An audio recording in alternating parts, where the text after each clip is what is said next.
Good morning, Bill. Good morning, Bill. If anybody's watching, I did not get a haircut, so no, don't be concerned. This wild endangered animal is just tamed from a shower. So Our friend from the '70s is still here, still around. it is. I'm getting a new baked good, I think later on today or tomorrow. So that's my agreement with the family. I won't cut my hair as long as they bake me something every 2 weeks, because that was the deal that they wanted. So yeah, we are still going strong on that bet. So Hey, bartering works. isn't it weird how like everything around me becomes a wager? Like, I mean, isn't that a little warning of degeneracy going on in there? Oh man, what's that? Be competitive much? It's just deals happen, right? So, some people call them wagers, some people call them deals. Depends upon what kind of outfit you're wearing and if you have a green visor on or not. So yeah, I was going to say, if Shakespeare calls life a stage, I think you think of it more as a poker table. That's true. How was yesterday for you, Bill? It was pretty good.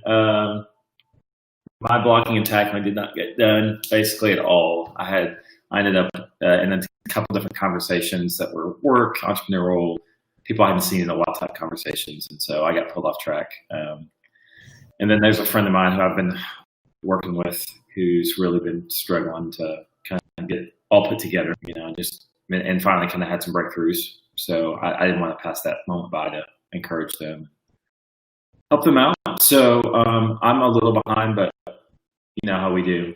We just make it happen. What if every day was Thursday? Like, yeah.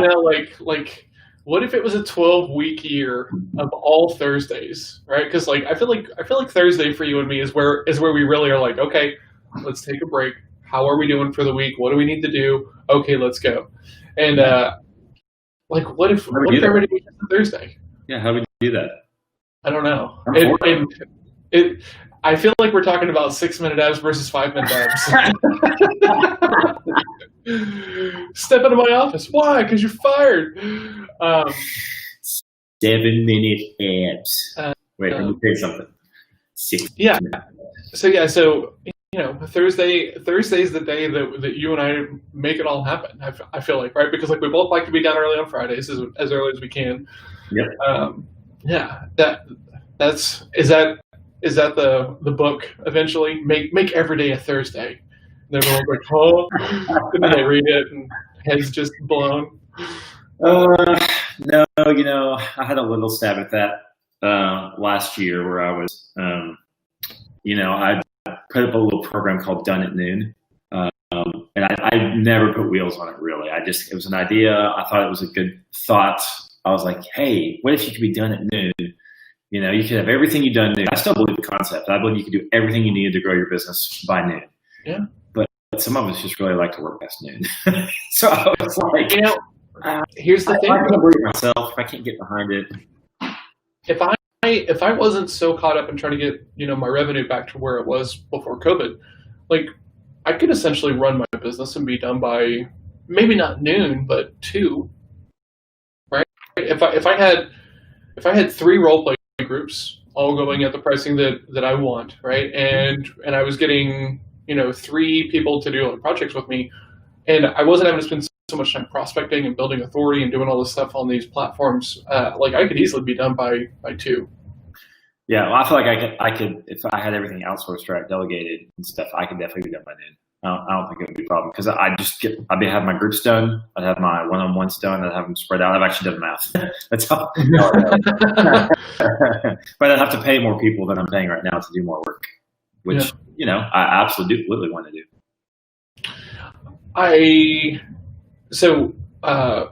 Format. So yesterday for me was pretty solid. Was supposed to have a role play call, but the person didn't show up, and that's okay. Had a good strategy call with some people that do like messenger kind of marketing and stuff like this. I got connected with a guy, and he was like, "Have you ever thought about doing a bot and all this stuff?" And I was like, "Yeah, I've thought about it. haven't really ever taken action because I'm the guy who's got too many questions to ask, And he was like, well, hop on a call and we'll give you some free resources. So, we had a call. The guy was a pretty good salesperson, right? Asked really good questions and stuff. And, we'll see. He of course followed up with like a webinar. So now I get to go watch a webinar and stuff like this. So, was that a hurl at webinar? Yes. Why? I'm just over webinars because everyone offers a webinar now, I feel like. But think about it though. Like, isn't it? They're great. Don't get me wrong. They're great. That means I don't have to talk to somebody. It's great. I get an hour. I think it's not that I hate the webinar concept. It's that I hate that the first 20 minutes are garbage of almost every single webinar. Here's who I am, and here's who shouldn't be. Is this for you? If you're not this person, if you are this person, do you want to grow your? Okay, look, I got through your funnel. I'm in your webinar. Just give me the stuff to know if I want to work with you. I don't care about the first 20 of the 45 minutes. Okay, so let's talk about that because I'm really curious. Oh, yeah. Hold on. Let's make this our spotlight today because I do want to talk about this. But so yeah, was supposed to have a role play call. Didn't show up. I was not as productive yesterday for having as big of a gap in my day as I would have liked to have been. So the thing that I'm going to do today is I'm just going to work and we talk about this a lot, but I've kind of fallen off track of just forcing myself to work in hour-long blocks. Okay, what do I need to do in this hour? Okay, cool. I need to do this. Yeah, and really kind of like owning that time, right? Because it's easy for me to be like, oh man, I'm super productive in here. And like what I need to be doing is I need to be saying, cool, I'm going to spend the next 45 minutes on Facebook, right? Engaging and posting, engaging and posting, engaging and posting. Next 45 minutes on LinkedIn. Engage, post, engage, post, engage, post, engage, post. Okay, cool. Now I'm done with that for today completely. Let's move on to the other big stuff. Because what happens is I'll check Messenger to see if I've got any DMs or people that I'm talking to, who have responded and stuff. And then it's 45 minutes is gone, kind of deal. And I think I could be more structured and have more time away from these platforms that suck up so much of my time. So that's a goal of mine, because then also I can then also make it easier to say, cool, you are now this person, right, of me, and here's what it needs to look like. So, figuring out how much time it takes is like, in my opinion, one of the first steps towards delegation, because if you don't know how much time it takes, how can you hold anyone else accountable to doing it well within the time parameters there?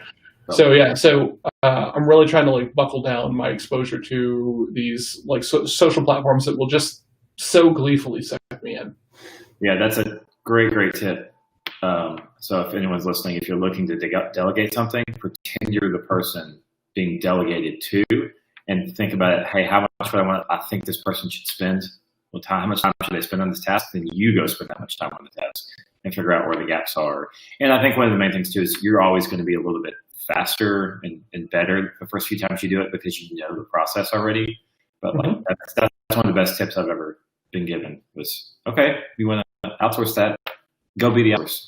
And so when you hold this person to 2 hours and you're mad when they go to 4, have you tried it? Yeah. The way that you're telling them to do it. And the thing is with things like Loom now, God, I mean, creating processes has never been easier, right? Oh. Because you can just turn on Loom, you can run through the process yourself, and then you can show it to somebody else. And this has been one of the great things about having Melissa on the team, is I can say, hey, if I asked you to do this, what questions would you have? Well, I want to know this and this and this and this and this. Okay, awesome. And then I'll make sure that I'll put that into the Loom, right? So that way she's getting the stuff that she needs, but she sees me actually going through and doing it. Loom, honestly, I'm quite jealous. You're what? That you have now there working with you. For so many reasons, it's so great because you can be like, hey, look at this. Why am I feel stupid? Like, what am I missing here? What's been really interesting is we've kind of had to like relearn who the other person is, right? Mm-hmm. In like a work format, right? Because like in the beginning, it's just like anything. Oh, hey, and I'm in the middle of a call or something like this, and then she's like, oh yeah, wait, I'm sorry, And so now like we're trying to be very aware of how much we'll just kind of interrupt the other person, right? So like I'll turn to her and I'll be like, hey, you got a second?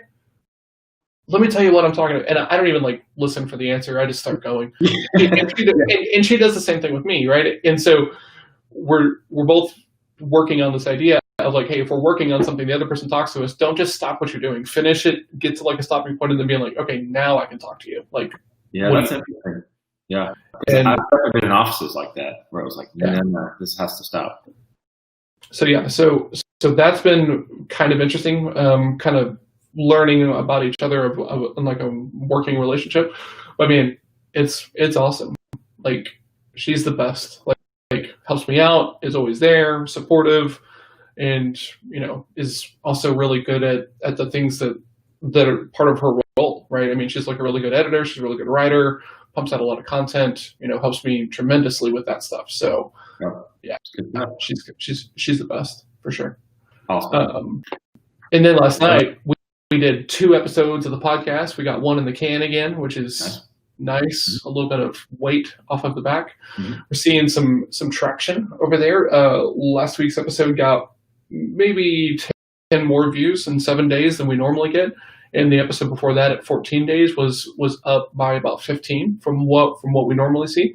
So might be, anecdotal and not actually like a trend, but this team that we're working with has been helping us, get some stuff in line. So I hope it keeps picking up steam for you. Me too. Good show. I like it. Thank you. Yeah. Thank you. Yeah. Cool. So what's your day look like today? I'm going to be time blocking myself, right? And almost as a way to like track how much time I spend on certain things, right? Do you have a reason? Is it just, I just want to know, or are you actually trying to figure out how particular things, how long they take? A little bit of both, right? Because like there are days, I mean, so Monday and Tuesday I was done at 4:30, right? Because of the BIL bed, and I just wanted to get it done. And I got arguably more done on those days than I did yesterday, right? So it's like, okay, let me think about this a little bit, right? Because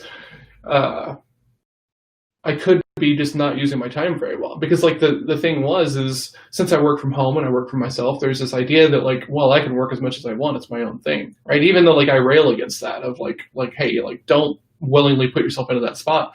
And this, hasn't been willingly, right? I'm trying to get some revenue back that I lost because of COVID and, a deal falling through and everything else. So it's, you just lose access to some of those thought processes when you're under the gun, right? And I've kind of been under the gun for the past couple of months. So that's kind of where I'm at. But, like yesterday, I mean, I started with BIL. I was here. I took about a 30-minute break between 6 and 6:30, and then we did two episodes of the podcast, and I was done with that at about 8:30, and then had dinner. And I was thinking about my day, and I stepped out willingly of 2 mastermind calls, right? One with my coach and one with this group about the funnels, because I felt like I needed to get so much done, and I don't really think I got that much done. I think my day would have been better spent going to those mastermind groups and really just being like on it and focused in the afternoon gap. So, I think, it's a constant state of flux for me of like, am I focusing on like the daily? Am I focusing on the weekly? Or am I focusing on something longer than that?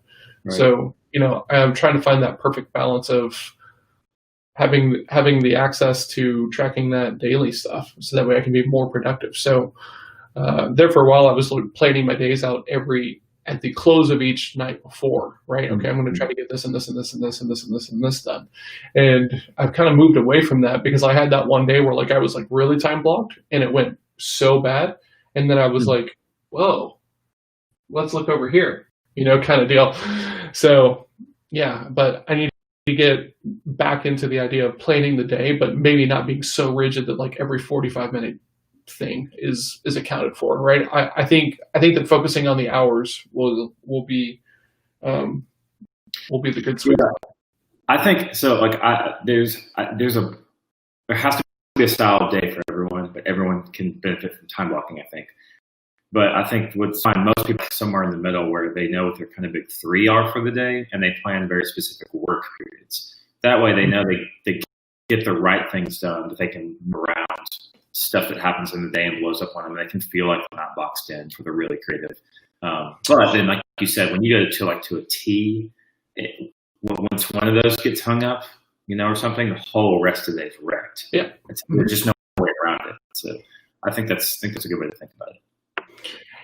The other thing that I've been thinking about is like, like what's my KPI goal, right? Because the KPI should be the leading indicator. So the thing that I'm trying to do is I'm trying to talk to 5 decision makers a week, right? Because if I talk to 5 decision makers a week, that's going to be what, 20, 22 in a month, right? So out of the 22, if my targeting is good, about half or more should be qualified, right? So I gotta be mindful of that. Like, that's the goal, right? Like the bill bets are important, but the bill bets and everything else, my outreach and everything else, have got to resolve to getting X. And X for me is 5 decision maker conversations, right? If you're not talking to 3 to 5 new business owners a week,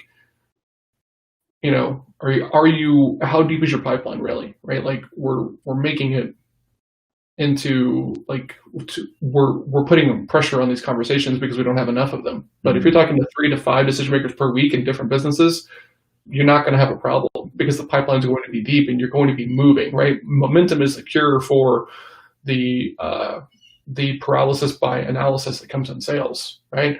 Don't worry about how you're going to make this guy say yes. Go figure out, like, are they a yes or a no, and then move on quickly, right?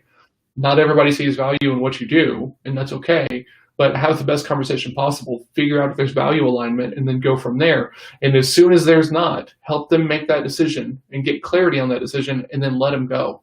One of the things we talked about on the podcast last night, and this is the nugget, like, holy crap, this was the nugget.